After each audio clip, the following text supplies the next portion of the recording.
Hello you guys, what's up? Welcome back to my channel. I know it's been forever. I've been in a reading slump, y'all. The last book I picked up, well, the book I'm currently reading, I should say, is The Pumpkin Spice Cafe, and I've been reading that since like September. I don't know what it is. I'm trying to get back into it, and so I'm like, film a video. It should get you back in the mood, right? Right, hopefully. Anyways, so today I'm going to bring you guys 5 books that I think will be good blizzard reads.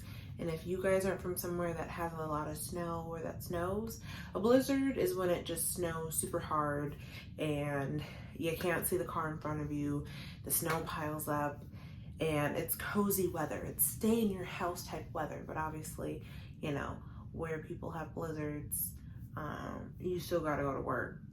But for the days that you can be at home and be cozied up when it's a blizzard outside, I got some recommendations for you. So the first one right here is called The Writing Retreat by Julia Bartz. And this is, now I'm sorry, bear with me y'all, because some of these books I read a little while ago. So this book is pretty much about this girl, Alex, and she's given the opportunity to go on a writing retreat with an author that she really loves. And, you know, she goes and she's with some of these other writers, and they're kind of in competition with each other almost to see like who's going to be the next, like, great author or like be mentored by this author. But there's some like sinister stuff going on, there's some crazy stuff going on, and you know, throughout the days they get trapped in this like mansion, and because of a blizzard. And so you know, things start happening. I think someone goes missing, and so they're like, what's going on? But anyways, I thought this was a good read for the winter because first of all, look at the cover, winter, and also too, it's like one of those cozy mysteries, and it's kind of a book you can get through. I mean, it has smaller writing, but it's a book that you can kind of get through within a couple days. I say like 3 days. I can't remember how long it took me to read this, but it goes, once you get into it, it starts to, you know, go a little bit faster paced. So that's one recommendation. 2 is The Trap. Now this I read this year, I think the beginning of this year, and this was a 5-star read for me because it was just so good. And now this kind of takes place, I want to say this takes place throughout like the summer or something, I don't know, but really it's not wintry, but it's a good thriller. And so pretty much a year ago, Lucy's sister Nikki goes missing, and I feel like actually this was in one of my other videos I did, so I'm just gonna kind of like quickly go over it. But Lucy's sister Nikki goes missing, and Lucy's trying to figure out what happened to her, and Nikki, her disappearance seems to go with other disappearances that have happened in the past in that same kind of, you know, area. And so it's just like trying to figure out, where's Nikki? Is she still alive? Who kidnapped her? This, that, and the other. And you get the perspective of Lucy. You get a random perspective that you don't really know who that person is. We're going to assume it's Nikki. And then you get the perspective of the kidnapper. So really interesting book. I really enjoyed it. Once I got into it, I started flying through it. It was super good. It's good to read on a cozy day, and I feel like you could probably get through this within the day. It's only like 300 pages. Not even 300 pages exactly. It's less than 300 pages by a few. So definitely can get through that. I recommend this book. The next book that I think that you could read during a blizzard would be this book right here, Daisy Darker by Alice Feeney. Now, this book I also gave a 5-star. It was just, I don't know how to explain it. I was flabbergasted because I was like, oh my goodness. But then when I started to think back, I'm like, oh, that makes so much sense. So this is a very good book to read during a blizzard. So pretty much this is about Daisy, Darker, and the Darker family. So they go to their grandmother's, or Daisy goes to her grandmother's house with the rest of the family to celebrate the grandmother's birthday. And the grandma lives on like a hill or something like that. And when the tide comes in, everybody's closed in. So nobody can come in, nobody can go out until like morning time. So they're all trapped in this house, right, for the grandma's birthday, and it's like Daisy, her two sisters, one of the sisters, daughters, like the niece, the mom, and the dad. I think that's it. But they're all there, and then the grandma, obviously. But they're all there. They get trapped in, and then somebody ends up dead. And they're like, oh my goodness, is there somebody in the house? This, that, and the other. And it's pretty much just like one by one. So it's giving Clue vibes where like, they're like, oh, somebody else is in the house. Or is it one of us? Or what's going on? You know what I mean? So, great book. At the ending, I was like, what?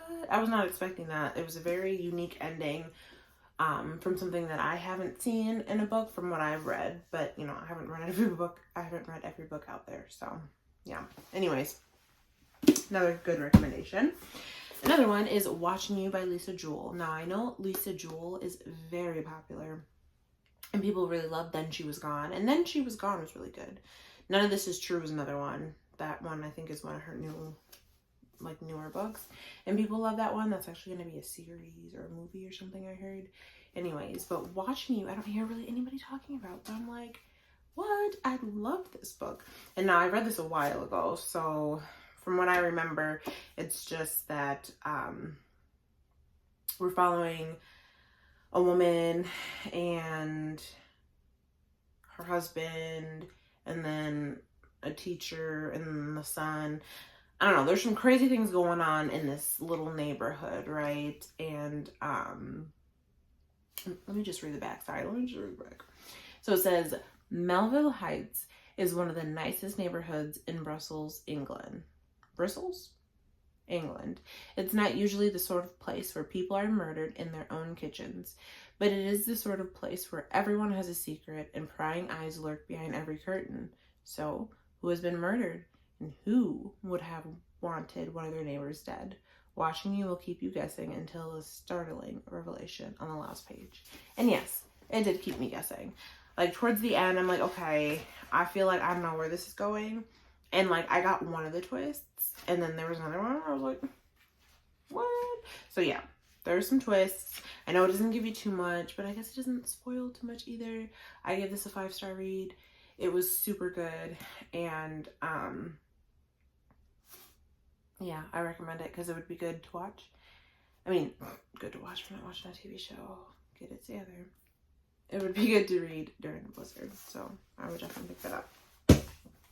And my last recommendation is Lucy Foley's The Guest List. Like, I know that all of these are thrillers and things like that. So, sorry if you guys want like a separate cutie little video. I'll probably do that.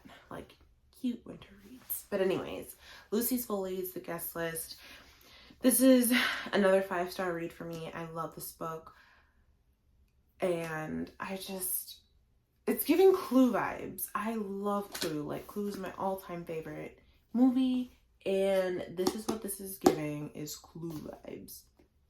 Because it's a wedding in Scotland or Ireland. I can't remember. Irish Islands. So it's a wedding in the Irish Islands. And they're all there to celebrate this couple. And then, boom, someone dies. And they're like, what? Who was it? And so everybody kind of has a vendetta against people. So it was like, who was it? The bride, the plus one, the best man, the wedding planner, the bridesmaid. Like, who was it? Who killed this person? And that's pretty much what it is. It's a whodunit. And it was really good. It kept me engaged. It kept me like turning the page. I think I finished it within a day. Maybe a day and a half, but it has different perspectives. So it has like the bride's perspective and a bridesmaid perspective and the groom's, you know. And those kind of books are kind of hit and miss because sometimes it can be kind of annoying, like the back and forth, and you're like, who's talking right now? I can't keep up. But this did a really good job because I was able to, even though some books, like the books have, oh, this is Sarah talking, you're still kind of like, okay, like what's going on? But this one did a good job to keep me engaged and understanding what was going on and seeing it from different point of views. You know what I mean? Anyways, yes, 5-star. Would recommend you read it. I hope you guys enjoyed this video, and I will see you guys in the next one. Bye.